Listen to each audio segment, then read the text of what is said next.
How does one software company almost collapse the whole world?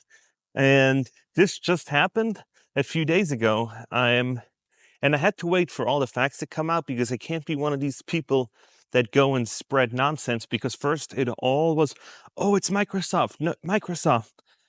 So later it came out to be Crowdstrike, and Crowdstrike is a company that does security measures, and they kind of do security updates and all that. And what happened was basically they've released a software update on Friday. And on Friday, they made an update. And with that update, they basically collapsed all these computers, and their computers wouldn't they were updating and they couldn't restart because they said something like, hey, there was an error. And in aviation, that is fairly costly and very, very expensive. So let's go over the headlines. Microsoft outage sparks chaos around the world. System failure, ground breaks planes with TV channels, airport banks, and global knocked offline. In massive outage causing Windows software to suddenly shut down. Yes, and this is what first came out. And people were like, oh my gosh, it's Microsoft. Then a little while after investigation, Crowdstrike, that is a company that does security measurements, like I said, right? And this IT outage affected 8.5 million Windows devices. And we are in an economy where people just do stuff that isn't smart. So when you're looking at these CrowdStrike people releasing updates on Friday afternoon, why would any executive ever approve that? So first mistake was releasing updates on Friday. So when we were doing AC stuff, building and maintenance and all this kind of other stuff, even in AC, you never do something on a Friday. And because over the weekend, it's way more expensive. So in software, you probably shouldn't touch any updates after Thursday. So Wednesday night, yeah, you can do it.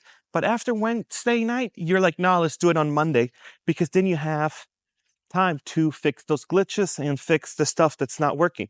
But when you do it on a Friday night, afternoon, or Friday, then all of a sudden you have haywire, and that just happens, right? And then shit goes down the drain. So that was first mistake, right? Releasing this on a Friday. Second huge costly mistake is that people nowadays have no time. So if you are an expensive employee and there are systems in place that that people need to check up on that software or patches before you release it. But here comes the big but. If you're stressed on a Friday afternoon, you want to go home, you're overworked, your workload is way too much, they don't want to hire the right people. They're like, we have budget constraints, and they have billions of dollars in profits. And they're like, oh, we just can't hire enough people. And then they're like, oh, you just got to work overtime, and they put you on salary. And all of a sudden, you're working 10, 12 hours. You're just going to sign off on it because nothing ever happened in the past. So most likely nothing will happen in the future. The past is a predicament of the future, so nothing ever like this happened. So let's just sign off on it. I look it over, looks good. Okay, this guy signs off, my boss signs off, his boss signs off, and bada bing, bada boom, you release it into the wild, and then shit goes down the drain, right? Mistake number 2, right? Overworked, underpaid, and just how it goes nowadays with all these people just doing crazy, crazy, crazy shit. And I get it, because you just can't do it, right? With all the stuff that's going on and all these layoffs, and I can't blame it on layoffs because I don't know if CrowdStrike did layoffs. There's some rumors that they said it was, but then there wasn't, so I can't confirm. So now let's look at something else, right? So this was the second mistake. The third mistake is that we are still in a winner-takes-all economy, right? So when we look at who uses CrowdStrike, so we have companies like eBay, Sony, Zoom, Goldman Sachs, Capital One, Home Depot, Siemens, Mercedes-Benz, ExxonMobil, Shell. So all these companies are huge corporations that use CrowdStrike. So they do not develop their own processes. They just contract this out to a company that specializes in it. And I get it. You don't have the power. You don't want to hire these people to do it, and you just do it. But what that does is that makes the field less competitive. So there is only a few companies in the world that control most of it. So when you look at fast food, right, it's Burger King or McDonald's, right? If you look at what else was there? If you look at the beverage industry, it's Pepsi or Coca-Cola, right? And if you're looking at banks, it's like Goldman Sachs or Bank of America. And when you look at Home Depot, it's Home Depot or Lowe's. It's all these, they have like one or two competitors, and that is it. There is no room in the market for alternative ideas. It's like Apple or Windows, and it's like Samsung or Apple. So it's like it doesn't leave enough room for other companies to have diversification, right? So diversification in the tech industry, with different products is great because Linux, if they use Linux, they didn't have that, right? So now we are in a winner takes all economy, right? Another huge problem is that even though this was a super small glitch and you could have, fixed it by yourself, these companies do not allow you to do that because they restrict their computers and you got to have IT do it remotely because you do not have access to it. And some say rightfully so, some say no, but people mess with stuff. If you give them too much and they don't want to work, they mess stuff up. And then when you mess stuff up, you cannot go in because I saw videos after like an hour of that happening, be like, yo, I found how to remove it. Just remove this, start the computer in this mode and then just go about your normal day, delete this file and it will reboot and you can start issuing tickets at the airport and you can do all that. And that is great. But I do not know if they were allowed to or were able to do that because that's why they have IT.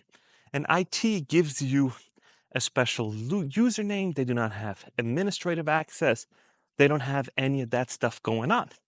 So when you are not allowed to boot the computer in a certain environment, you cannot operate or delete anything, and you gotta write tickets from hand, just like all these other people did on the airport. So now we're looking at all these outages, and we now know that it basically crashed 8.5 million computers. So when we're looking at 8.5 million computers, how many of these were super crucial to the business environment, right? To run the companies and, airport security and whatnot. Because sometimes I feel like we're just like, hey, we outsource so we can blame somebody else when something happens. And rather than hiring our own tech people and figuring it out, but these tech people do not have the opportunities to find different ways of doing it because there's just no competitors that you can actually source products from. So now we got to figure out, where do we go from here? Well, this was bound to happen. If we have these big companies in charge and they do stuff like this, they're not going to be held reliable because there's so many damages done to the world actually, and that have been actually created. People couldn't do surgery. People couldn't. There was so much stuff going on. People couldn't fly. They missed their hotel appointments. They missed their travel. And who is going to come up with with that money? Who's going to refund all these people? And don't tell me that, oh, there's going to be a lawsuit. Yeah, there's going to be a lawsuit. There's going to be multiple lawsuits. But guess what? Who's making money off of these lawsuits? It's not going to be you. And it's not going to be me. It's going to be lawyers. That's it.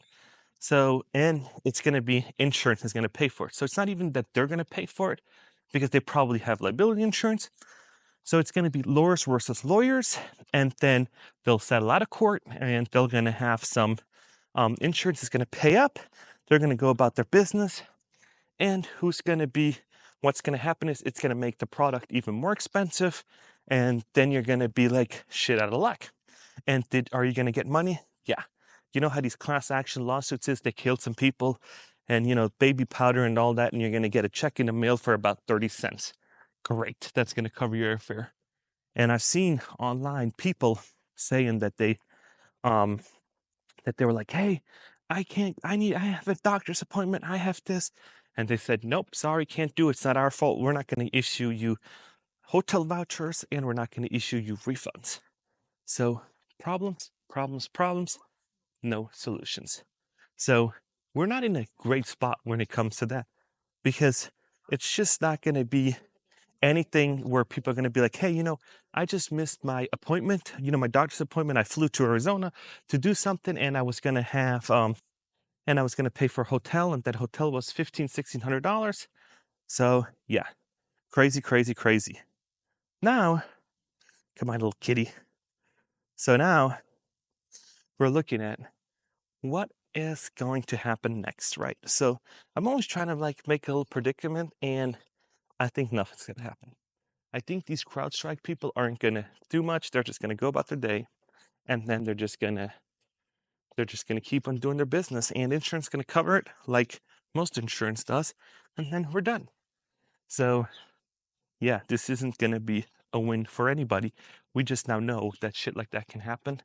And here is the kitty. It jumped on the car and you can see it just sitting on the car. So now we need to figure out, how do we move from here? Well, companies need to divest from these big corporations and use other sources, right? So they need to somehow figure out, where is the key point to where are we most likely to fail? And cybersecurity is huge, right? Everybody's like, oh my gosh, cybersecurity, we're going to get, they're going to scam us. They're going to, steal billions of dollars. And this was a hacker now, this is how you do it. This is exactly how you do it. This is how you basically get the whole system into collapse with just one software glitch.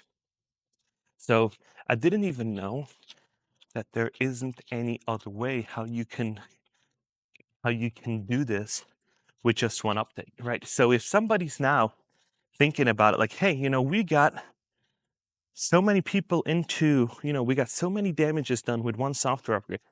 And if I was a criminal enterprise, this is who I would target now. So now you know that this company has a target on their back because they're already in 8.5 million. You saw the outfall. And now I'd be like, you know what? This is who we need to target to. This is who we need to spend spam mails. This is how we need to do it. And what we're going to do next time is we're going to hold the computer hostage till they pay us in Bitcoin onto some random wallet, right? Happened before, and they did that with the auto industry. And now we're going to see who's going to be next, right? What's going to be next? Because these big companies, the big, too big to fail kind of type of deal, they're going to have targets on their backs. They're going to be asked to, go and testify in front of Congress. How did this all happen? And nothing's going to result into it because they're just going to say, hey, we're going to fund some campaigns, and they're going to meet with lobbyists, and they're going to spend some money, and we're back to the usual. And this time it wasn't even a hacker, right? But if you were a hacker, you've paid attention and you're like, this is where I can make some real good money. 8.5 million computers, put the whole United States, put the whole, hospitals, put the whole, airport, put the whole, all these systems on lockdown. Let's see what we can do. And it hasn't been an issue, but now it has. So now we're going to be like, okay, what's next? Well, we laid all these people off. We laid off these thousands of people, these software developers and whatnot. And I'm asking you, what did these software developers do? Did they just come to the office and drink coffee? No, they were doing something. But profits over everything. So what does it matter? It doesn't, because if shit like this is happening, they have insurance, and insurance is going to pay out, and they're going to fight between their lawyers, and then you're going to be done, right? So now I'm looking at it like, okay, with these tech companies laying off all of these people, was this the right move? Was this the right move? I think it wasn't. I don't think that you should fire all these people and let them go. And something that I'm now starting to think is that these people need to be held accountable. People like that need to really, really be hold accountable, they need to step down as the board. The board CEO needs to step down. The board needs to go, and all the executives need to leave, because we're in a spot now where somebody at one point needs to take responsibility and not just blame the common worker, right? So you need to actually say, hey, you guys really messed up, and somebody's head needs to be out the door. And it cannot be the engineer. It cannot be the software developer. It cannot be the engineer. It needs to be the executive leadership team. There was a mess up on their part. But most likely that won't happen because of golden parachutes. They'll just go to another company and they'll just keep on doing what they're doing. But these are major, major F-ups, right? And when you have companies do mess ups like that, they should really, really be split up or go out of business, right? Because, hey, what's next? You're so incompetent that you couldn't do this. What are you going to do next? And let me know if you agree with this, because most people say, oh, this wasn't too bad. This wasn't too bad. Well, your family wasn't doing surgery, right? Your family wasn't going to see each other and now couldn't because the flights didn't go. And yeah, and it's just going to take a time, and it's just going to take some more time till first responders are going to have the same issue at one point, right? And that these computers don't start and all that. And tech is great, but unless it's vetted and tested, and there's different systems for different categories for the same people, right? So what you should have done is some of these run on Linux, some of these run on Apple, and some of these run on Windows. So you have basically 3 different systems doing the same thing. So if one of them steps down or goes, has a software glitch, we just close counter one. But that requires more people. That requires more thinking. That's going to be more expensive. In the short term, but in the long term, it's going to be way, way better because you have different systems that can still process it. And I hope that people are going to wake up and say, hey, maybe Windows computers should only be 30% or 40% of all computers at the airport. We should probably see if we can get some Linux for another 25 and 30 for Apple or something like it. So we can get some, so it doesn't collapse the whole industry just because there was a software glitch. Let me know what you think about this. This Crowdstrike thing was absolutely bananas. How is this happening in 2024? Is it going to be the last one? I doubt it. Let me know what you think, and I'll see you in the next one. Please like and subscribe. This was my last video in Switzerland. I am heading out tomorrow. So while I'm on the plane, another video will be released. And then I am back in Las Vegas, Nevada. So I'll talk to you next time. Please like and subscribe.